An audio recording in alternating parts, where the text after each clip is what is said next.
राजमहल का अंधेरा गलियारा, उसमें हल्की हवा चल रही है, दियों की रोशनी टिमटिमा रही है। रानी सुमित्रा एक बंद दरवाजे के सामने खड़ी हैं। वे धीरे धीरे दरवाजे की तरफ बढ़ती हैं। दरवाजे पर धूल जमी है। रानी धीमी आवाज में बोले कि आखिर इस कमरे में ऐसा क्या है जिससे राजा भी डरते हैं? रानी हिम्मत कर दरवाजा खोलती है। अचानक हवा का तेज झोंका आता है। दरवाजा अपने आप पीछे से बंद हो जाता है। दीवारों पर रहस्यमयी आकृतियां चमकने लगती हैं। रानी चौंकती है। दीवारों पर राजा अजय सिंह के खून से सने हाथों की छवियां हैं। रानी सुमित्रा ने अतीत की घटनाओं को देखती हैं।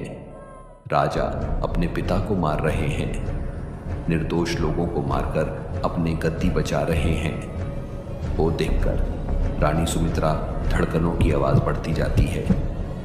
रानी डरते हुए बोले कि है भगवान, ये क्या है?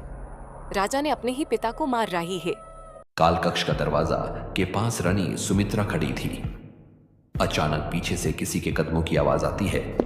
रानी सुमित्रा डर कर पीछे मुड़ती हैं और देखते हैं कि राजा अजय सिंह खड़े हैं, चेहरे पर खौफनाक मुस्कान, हाथ में चमकती तलवार।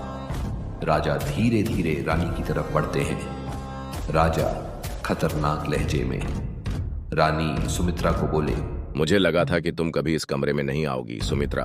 रानी सुमित्रा घबरा कर पीछे हटते हुए बोले कि तुम्हारा ये सच मैं सबको बता दूंगी।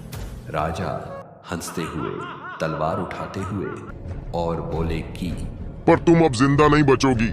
कालकक्ष अंधेरा बढ़ता जा रहा है। राजा तलवार उठाते हैं और रानी सुमित्रा को मरने जाती हैं। क्या ये अंत या एक नई शुरुआत? क्या रानी बच पाएगी या यह कहानी यहीं खत्म हो जाएगी? अगर आप सच जानना चाहते हैं तो कमेंट करें पार्ट 2 और लाइक, कमेंट्स और सब्सक्राइब करें।